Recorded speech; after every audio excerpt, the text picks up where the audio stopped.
tea and Google on a Sunday morning.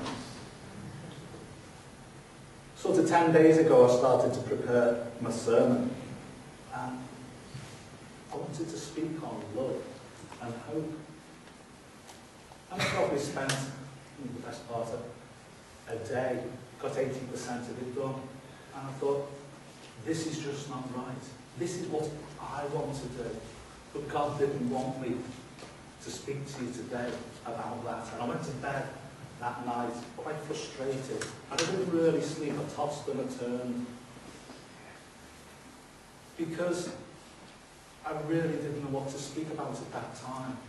And then, I got up that morning, God had spoken, and I knew I wanted to speak about courage, about faith, and about being strong. And I just want to start in Deuteronomy and work my way through, and I just want to refresh your memories at the start of what the book of Deuteronomy is all about. And the book of Deuteronomy is about a sermon. It's actually a series of sermons. It's the longest sermon in the Bible and the longest sermon ever. The book presents Moses standing on the plains of Moab with all Israel assembled before him, preaching. It's his last sermon. When he completes it, he leaves the pulpit of the plains, climbs the mountain, and dies. His sermon does what all sermons are intended to do. Take God's word, written and spoken in the past. Take the human experience, family and personal, of the listening congregation. Then reproduce those words and experiences as a single event right now, in this present time, today.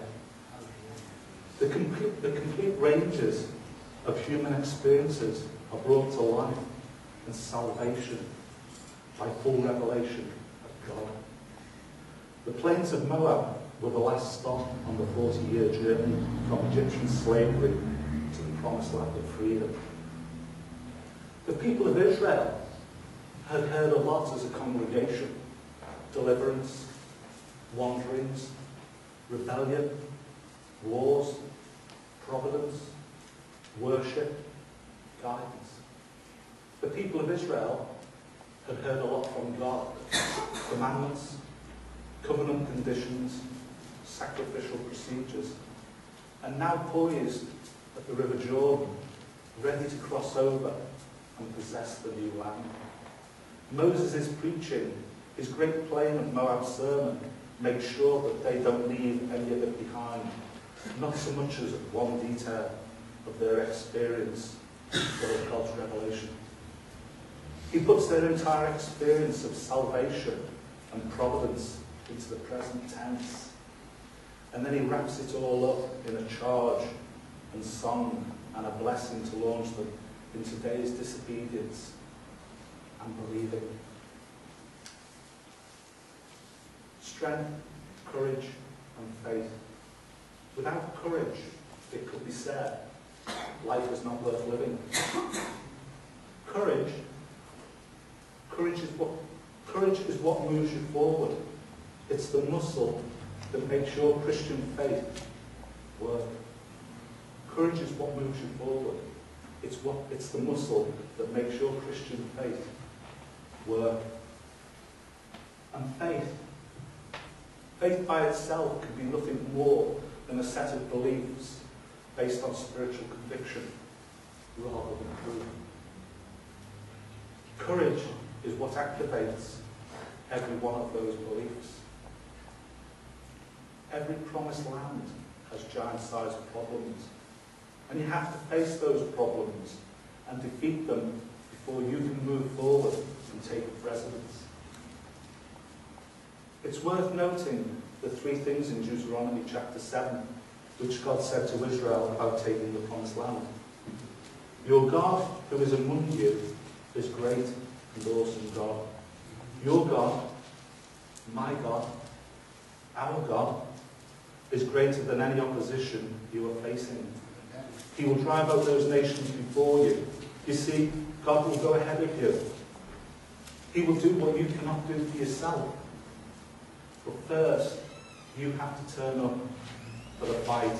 And little by little, whether it is conquering your promised land or your personal character flaws, you cannot do it all at once, as much as we'd like to. So God works with you in one area at a time.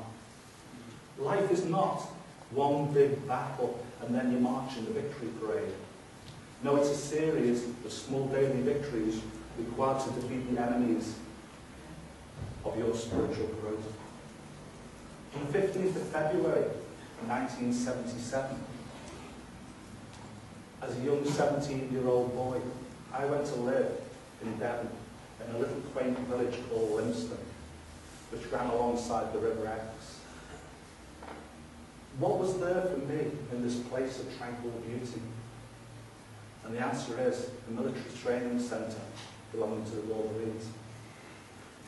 For 9 long months, I would have to find on a daily basis the courage, the strength and the faith in my own ability to face the challenges of arduous and specialist training.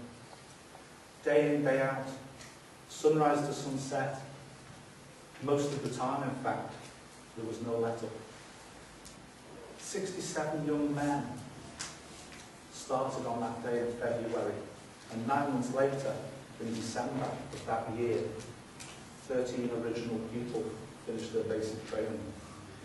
Young men would fall by the wayside, almost on a weekly basis, such as unsuitable for specialist training, missed money and their home comforts. One young man attempted suicide and slashed his wrists because he was homesick. Some just lacked the courage to see it through to the end. All of the training had a huge physical element to it, whether it was map reading in a classroom or learning the history of the Royal Marines in a classroom. The training team, the instructors, would find an excuse to take us out of that environment and take us down to the bottom field where the assault course was and the River Exe. And quite often they'd just have us dip our bodies fully into the mud of the River Exe for a quick hour PT session. This took courage. It was all about being focused. It was all about being determined.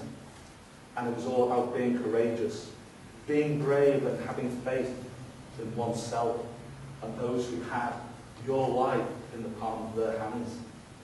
It was knowing that one day, hopefully soon, it would get better. Who knows? But that's what they promised, those who were in charge. This was the start of a journey of courage in the world of the 1970s and the 1980s for me as a Royal Marine commander. Now, getting back to the Bible, we see 23 chapters later, God is still telling Israel to be courageous.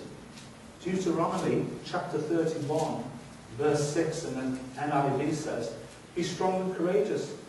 Don't be afraid and terrified because of them, for the Lord your God goes with you. He will never leave you nor forsake you." Courage is like oxygen. You're not going to survive without it. Let me make it plainly clear. And I truly hope that you understand that courage is not the non-existence or the lack of fear. It is, in fact, the conquering